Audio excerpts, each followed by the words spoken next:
Heard about the incredible Bridgett Biddy Mason? In 1856, she boldly fought for freedom, a year before the famous Dred Scott case. Imagine this. Her owner trying to move her to Texas to keep her enslaved, but her friends tipped off the sheriff. Armed with a writ of habeas corpus, they intercepted the plan. In court, Biddy couldn't speak due to a law preventing blacks from testifying against whites. He intended to move them without their free will and consent, jeopardizing their liberty.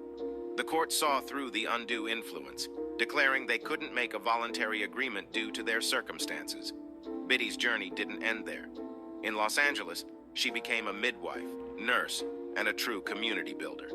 In 1872, she founded the first African Methodist Episcopal Church, the city's oldest black church.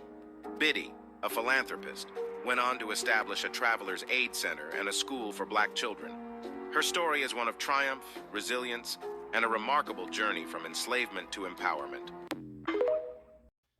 So let's take an even deeper dive into the amazing story of Miss Mason. So Miss Mason was a slave in the state of Georgia, to which I live in right now, until Wednesday. But her owner, who had became converted into um, Mormonism after he moved to Mississippi, then heard the calling to move out west by other Mormons, specifically Brigham Young at the time frame. So he moves them out west to what would become Utah. What would become Utah, what would become Salt Lake City at the time frame. It was still owned by Mexico. She walked with many others behind a 300 wagon caravan all the way from Georgia to Mississippi to Utah, 1,700 miles. And along the way, she had to herd cattle. She had to take care of her three daughters and other slaves, as well as break camp, be a midwife, all these duties she still had while she was walking from Mississippi all the way to what is Salt Lake City today. Once being in Salt Lake City, after a while, her owner, John Smith, wanted to take them to California. Now, here's the little thing.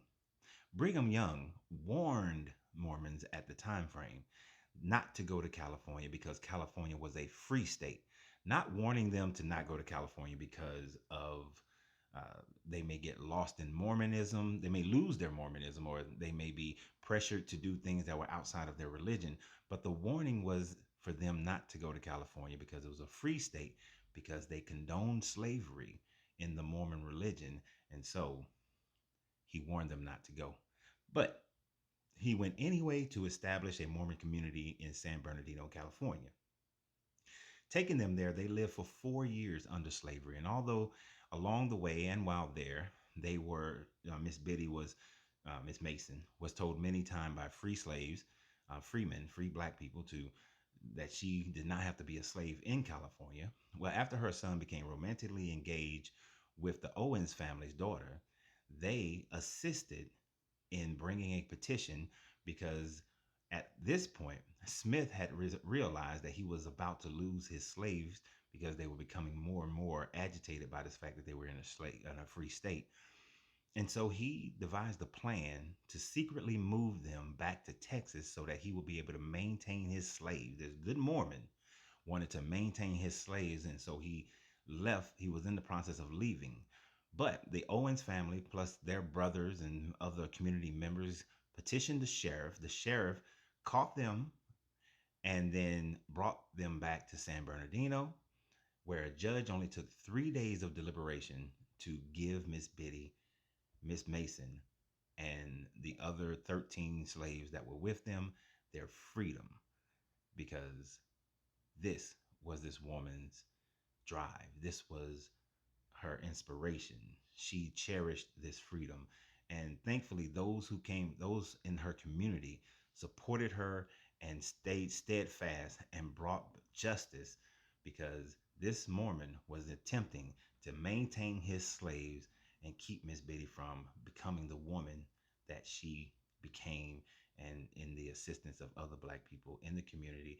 And the land that she had purchased, well, first, she worked as a midwife, saved up her money, bought land that is now downtown Los Angeles, and with her philanthropy and with her wealth, was able to build the schools and the church and everything else that she was able to accomplish in her life.